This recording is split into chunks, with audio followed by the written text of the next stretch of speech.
साध संगत प्यार से कहना धन निरंकार जी। साध संगत जरा सोचिए, अगर आपकी की हुई एक छोटी सी मदद किसी की पूरी दुनिया बदल दे और वह आपको भगवान का दोस्त कहने लगे तो कैसा महसूस होगा। आज की कहानी में यही चमत्कार हुआ है। एक बच्चे की प्रार्थना और निरंकार का जवाब एक इंसान के रूप में। दोपहर का समय था, धूप तीखी थी, सड़कें गर्म थी और हवा भी तपिश से झुलस रही थी। बाजार में रोज की तरह रौनक थी, पर उस रौनक के बीच एक नन्हा सा बच्चा नंगे पैर खड़ा फूल बेच रहा था। उसके छोटे छोटे पैर तपती जमीन से जल रहे थे, पर उसके चेहरे पर उम्मीद अभी भी जिंदा थी। लोग आते, फूल देखते, मोल भाव करते और आगे बढ़ जाते। बच्चा बस मुस्कुरा कर कहता, ले जाइए ना साहब, घर खुशबू से भर जाएगा। इसी भीड़ में एक सज्जन व्यक्ति गुजर रहे थे।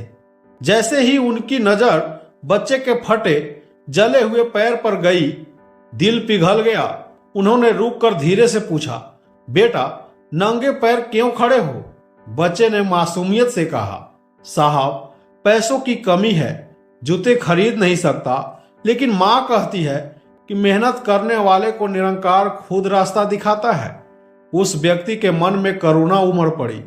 वो बिना कुछ बोले पास की दुकान में गए और एक जोड़ी नए जूते लेकर वापस आए।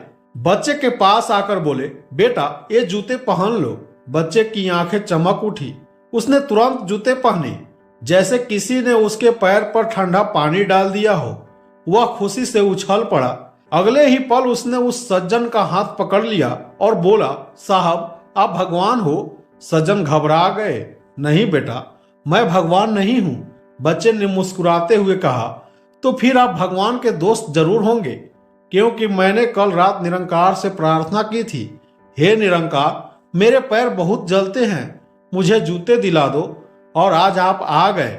इतना सुनकर वह व्यक्ति भीतर से पिघल गया। उसकी आंखें नम हो गई। उसने बच्चे के सिर पर हाथ रखा और बोला, बेटा मैं भगवान का दोस्त नहीं, बस एक इंसान हूं, पर अगर मेरी वजह से तुम्हें राहत मिली तो समझो निरंकार ने मुझे तुम्हारे लिए भेजा है। बच्चा मासूमियत से बोला, साहब तो फिर यही तो दोस्ती है, जिसे निरंकार भेज दे वही भगवान का सच्चा दोस्त होता है।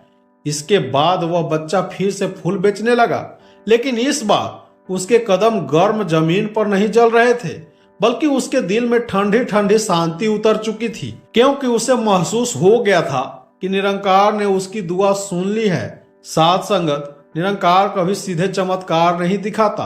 वह हमेशा अपने ही किसी इंसान को किसी और की मदद का कारण बना देता है। किसी को पानी पिलाना, किसी को जूते दिलाना, किसी को दो शब्द भरोसे के दे देना, यही निरंकार की सच्ची सेवा है। हम इंसान भगवान नहीं बन सकते, पर निरंकार का हाथ बन सकते हैं। किसी की दुआ का कारण बन जाना सबसे बड़ी इबादत है। कुदरत ने हमारे लिए सिर्फ दो ही रास्ते बनाए हैं, देकर जाओ या छोड़ कर जाओ। साथ संगत कुछ भी लेकर जाने की व्यवस्था नहीं, लेकिन किसी के दिल में जगह बनाकर जाना, यही असली जीवन है। साथ संगत जी, कई बार निरंकार हमारी दुआ सीधे नहीं किसी इंसान के हाथों पूरा कराता है। कभी कोई अनजान व्यक्ति मदद कर दे, कभी कोई मुस्कान दे दे, कभी कोई हमारी तकलीफ देखकर बिना बोले समझ ले, तो समझ जाइए वह सिर्फ इंसान नहीं, निरंकार का भेजा हुआ जवाब होता है। जैसे उस छोटे बच्चे के लिए एक सज्जन व्यक्ति अचानक जूते लेकर आ गया। वह व्यक्ति भगवान नहीं था, लेकिन बच्चे की दुआ का माध्यम था। साथ संगत, महात्मा हमें यही सिखाते हैं कि भगवान बनने की जरूरत नहीं, किसी की दुआ का कारण बनना ही निरंकार की दोस्ती है। हम जब किसी की तकलीफ देखकर थोड़ा सहयोग दे देते हैं, थोड़ी दया दिखा देते हैं, थोड़ी इंसानियत बांट देते हैं, तो हम न सिर्फ इंसान का भला करते हैं, बल्कि अपने दिल को निरंकार से जोड़ लेते हैं।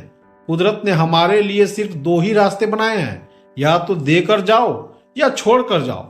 साथ ले जाने की कोई व्यवस्था नहीं है। इसलिए साथ संगत जी, जहां भी मौका मिले निरंकार का हाथ बन जाइए, किसी की दुआ का जरिया बन जाइए। यही सबसे बड़ा सत्संग है, यही सबसे बड़ा भक्ति मार्ग है, और यही इंसानियत का असली स्वरूप है। साथ संगत, अगर आप भी चाहते हैं कि अधिक लोग निरंकार की इस सुंदर सोच तक पहुंचे तो इस वीडियो को लाइक, सब्सक्राइब और शेयर जरूर करें।